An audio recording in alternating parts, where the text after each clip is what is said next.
everyone, welcome to another video. If you're new here, hi, my name is Rit. I'm an intuitive watercolor and mixed media artist based in Austria, and on my channel I share all my artsy adventures. If you enjoyed this video, please give it a thumbs up and leave me a comment below, and of course I would love for you to subscribe. So you may have noticed I've been away for quite some time, and it's the summer holiday here where I am, and my kids have been on vacation for the last month, and they're still going to be home for another month. So I haven't really been able to paint as regularly as I'm used to. And today I thought I would share with you my 3 top strategies for getting back into painting when you've been away. Personally, I struggle to do that even if it's just for a few days, but I have these go-to strategies that really help me get back into creating and stop me from procrastinating. So before I share those with you, please join me in the comments and let me know what you do when you want to get back into that creative routine. I also want to tell you about a new freebie that I have on my website. It's this wonderful, super informative guide about watercolors. If you're just starting out with watercolors, or you want to expand your collection and you feel really overwhelmed by, you know, there's a lot of paint out there and you want to find the best fit for you, I've created this download guide that is completely free and contains tons of helpful information about the leading brands in the market, so you can find the best brand for you. Strategy number 1. This one is my usual go-to. I really find it to be the most effective, especially if you, like me, tend to procrastinate and get distracted by shiny objects and find yourself shopping for art supplies or watching other people's videos and tutorials and artwork instead of actually painting. And that strategy is your go-to process. The path of least resistance. Choose the medium, the subject, the supplies that you are the most comfortable with, the one that you've done a million times, to get yourself back into the creative zone with using methods and tools that you are very, very familiar with.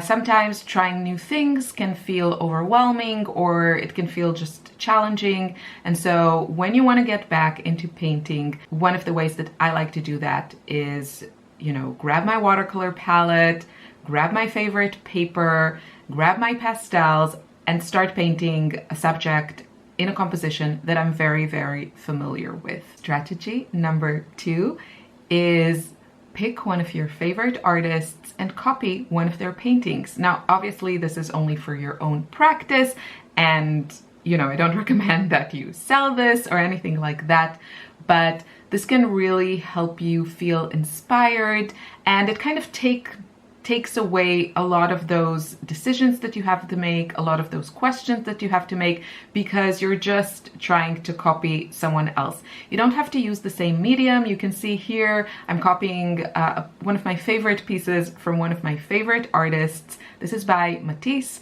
and it's a piece that I often go back and visit because it lives in the Albertina Museum in Vienna. And, you know, thankfully I'm in Austria, so I can go several times a year to Vienna and see that. That painting is a part of their permanent collection. And every time I go there, I love it. It's small, it's, you know, it's not like one of these wow pieces, but it always wows me.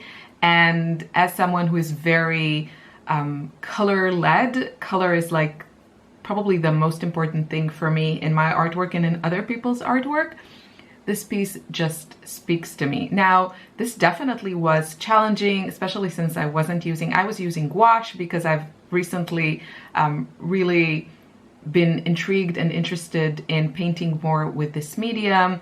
I really love how easy it is to use in the same way that watercolor is easy to use. I love the fact that it's rewettable, that it's water soluble, and that I can have a palette that just lives permanently, so there's not So the whole part of like squeezing out paint and then, you know, having a palette that is kind of stuck on your table and you don't know what to do with it, which is my struggle with acrylics and oils, even though I love painting with both of those. So I love that about gouache. More about gouache in a future video probably, but I decided to do that in gouache because it was easier and I didn't want to, you know, take out my oils. And it was definitely a struggle to match his magnificent, glorious colors, but that's not the point. The point was just to sit down and paint and enjoy it. And one of the things I love about this piece are the colors and the use of complementary colors, those really like buttery yellows with those violet shades, which if you've been here, you know, I absolutely love this combination. So there is a lot to learn here. There's a lot you can learn about color mixing. And it was just a really nice exercise that you can do again and again. You can fill a whole sketchbook with copying or being inspired by your favorite artists. So for me, that was a fun little practice. And then strategy number 3, that one is a dangerous one. And I recommend this only if you know that you're going to do the work and not just passively watch someone else. And that is take an art course. And if you're in that space where you're trying to get back into a creative habit, a creative practice, then I really recommend that you take a course that is not too big, that is not overwhelming, something that, you know, you make only a few pieces and it's not, you know, some huge year-long or like massive art course. So in my case, I found this beautiful, beautiful course. It's actually using acrylics, which I have because, you know, I have all mediums, and it's called The Secret Garden. I'm not affiliated or anything. It's just an artist that I happened to somehow stumble upon on Instagram. And when I saw this course, I thought, oh, that looks like so much fun. And it is, the teacher, her name is Amanda, I want to say. I'm so bad with names. She is just really, really fun, and a lot of her painting philosophy and kind of process, so a lot of like intuitive painting, not being realistic in your paintings, and so a lot of that really speaks to me. But of course her style is kind of different, and it's just a really, really fun course. It's also not crazy expensive. Yeah, so I started to go through it and I started following the lessons. That's really, really a must. Don't fall into that trap of just like sitting and watching someone paint. Do the work. Even if you're struggling, kind of push through it, find your joy, and also try to figure out as you're doing this, which parts are fun and which parts you're struggling with, not because you don't have the skills, but because you're just not enjoying it. And she also says in the course, and I completely agree with her, that if you're not having fun, if you're not enjoying, it really shows in your art. Now, I've started following her lessons. I had a lot of fun. There are certain things that I want to change and I want to play around with, but sometimes it's just a lot easier to follow someone else or have certain guidelines or certain limitations or certain, you know, now you're using acrylics, now you're doing this, but still this particular course really vibes with my personal art philosophy. So that is my third strategy, and I've been doing all those things, really trying to get back into creating. I've also been working on a larger canvas, which I love, and just having a lot of fun, really not focusing on the end result, but rather on showing up, playing around, putting paint to paper, and trying always to observe and have that awareness of what I'm liking, what is working, what is not working. That is super, super important.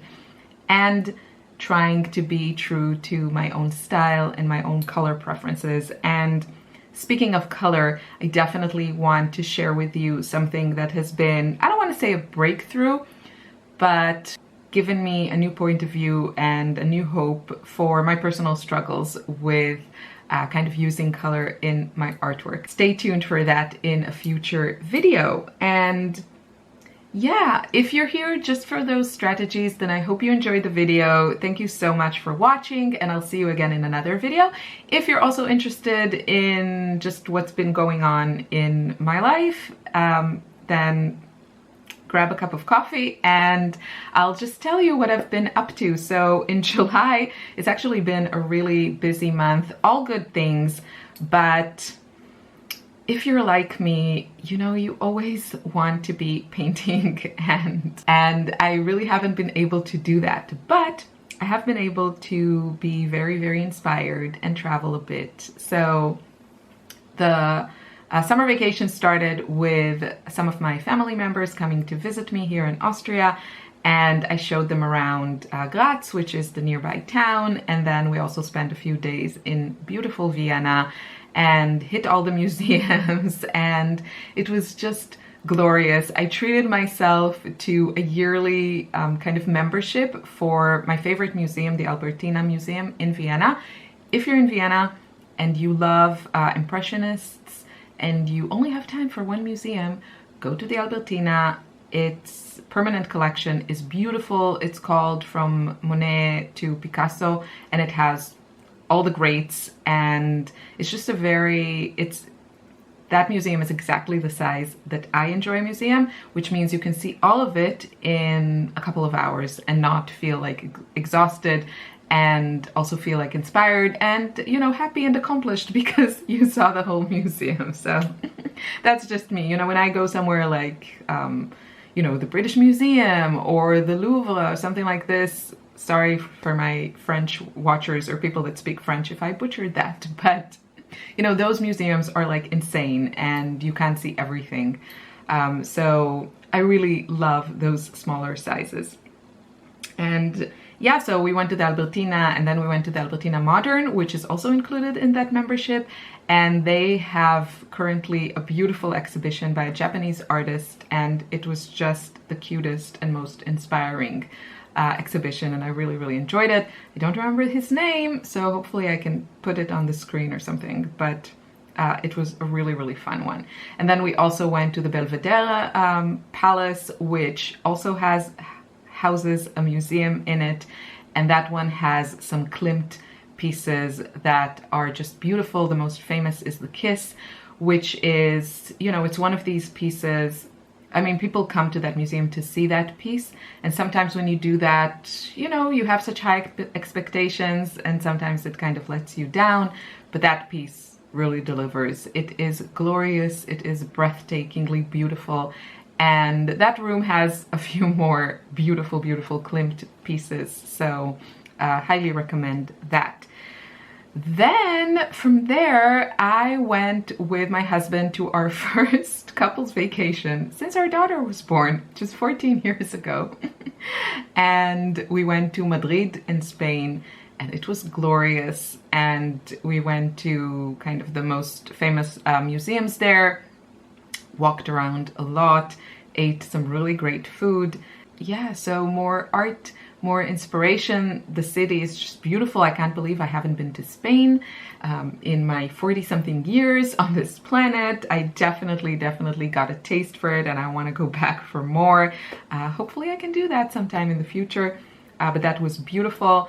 And then I went to Israel to pick up my girls because they were staying with my mom there while I was exploring Madrid. And then we came back to Austria, and my childhood friend and her family came to visit us, so we traveled with them a bit, and we took them to one of the best places in our kind of region, which is the Zotter Chocolate Factory. This is a local company that is, you know, everything is organic, bio, fair trade, all those good things. And they have this kind of chocolate experience in their factory, which is just located in the middle of the beautiful Austrian countryside. If you're ever in that area, I think where I live, it's called Styria. That's the region. It's kind of in the southeast of Austria. It's on the border of Slovenia. and it's not a very well-known region. Usually when people come to Austria, they go to Vienna, or they go to Tyrol, or they go to Salzburg for the Sound of Music and Mozart. And our region it's very, very beautiful. The scenery is my favorite kind. It's nothing too dramatic. It's not like those huge mountains like they have in Tyrol. It's more rolling hills with lots of orchards and a lot of vineyards. It's a well-known area for white wine. And it's kind of a well-kept secret, it seems, where mostly people who travel here are locals, and I think Germans, because it's probably easy for them with the language. Yeah, so that chocolate factory is just a beautiful experience. They give you a spoon and you go around and you tour the factory, and you can eat as much chocolate and nougat and bonbons and all the flavors as you want. I was a little bit worried because we were there with kids and I didn't want to end up in the hospital, but we all survived, and it's just the most unique, beautiful place. I love the whole concept of the company. I love how innovative and creative and inspiring they are. And you know, if you're ever in the area and you like chocolate, it's like a must visit. And also next to it, there's like this, you know, beautiful castle. You can tour around the castle. So very Austrian experience, I would say. Very regional, very unique. So yeah, I spent some days with them, and then my family and I met the rest of my family in Greece, in Rhodos, which is, you know, one of the islands. And they also had like massive fires the week before we were supposed to go. We've been planning this trip for about 10 months. It was like a family celebration, and we were worried we're going to have to cancel, but eventually they kind of got control of the fires a few days before we came there. And you know, we read a bit, and we figured, and I think we were right, that the areas that were, you know, working as usual, they really wanted, you know, tourists, and the summer is their high season, so most of the island was not affected by the fires, and we didn't want to cancel, of course, also for our own enjoyment. So we went there and we spent a few glorious days on the beach, just relaxing and spending time with family. And if you don't know, Austria is land-bound. You have to drive for about 4 hours to reach the Mediterranean. You can do that through Croatia, or you can go to Italy, but it can't really compete, in my humble opinion, with the islands and the beaches of Greece. Also, you never know with the weather. I mean, you could plan a vacation in Croatia or Italy and then it can rain the whole week. But in Greece, you're pretty much guaranteed very warm and sea-suitable weather in July and August for sure. So it doesn't rain in the summer there. So we had a few days there, and then we came back home, and my kids are still home, and it's lovely, and we're enjoying our time here. But, you know, I miss painting, and it's been really, really great to kind of get back into it, even if it's not, for me personally, I don't know if you can relate to that, but I enjoy my creative time, and I feel like, you know, I paint kind of at my best when I know I'm not going to be interrupted. And you know, my kids are now 14 and 7, so it's really older ages. It's not babies or toddlers, so I can definitely say, okay, please let me do my things, or my daughter likes to paint next to me. But and it's great, and I love also being creative. Also like painting with my daughters, and the younger one is more into it. But it's just a slightly different experience. It's a little bit more challenging for me. But, you know, try to get out of that all or nothing state of mind and just sit and paint and enjoy it. And just make the most of a very, very good situation, even if it's not, you know, the most ideal for my creative endeavors. So I hope you enjoyed this video, and For those of you who are interested in the Joyful Art Habit course, we wrapped up the first kind of run of that course at the beginning of July. It was so fun. We had a fantastic supportive group on Facebook, and I am going to run the course again in September, probably late September. So if you're interested in that, make sure you sign up for the waitlist so that you are notified. I will also share that on social media, but that was a really, really fun course. And if you're kind of struggling to paint every day, this is the course for you. I really help you step by step go through the process, prepare your surroundings, your supplies, and then we show up and we paint. And it was just so inspiring and so amazing to see what people were creating, because this is my favorite kind of course to create, which is, it's more for inspiration as opposed to, you know, do what I do, follow this step by step, which can also be fun and is totally appropriate at certain times. But I feel most inspired when I paint, you know, from my heart and from my mind and, you know, memories and feelings. And I feel most inspired when I see other people do the same, as opposed to, you know, everyone painting roses.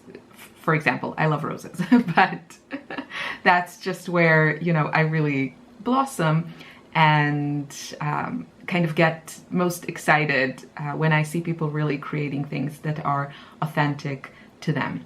Okay, that's it. I will see you soon in another video. Have a wonderful day. Take care. Bye bye.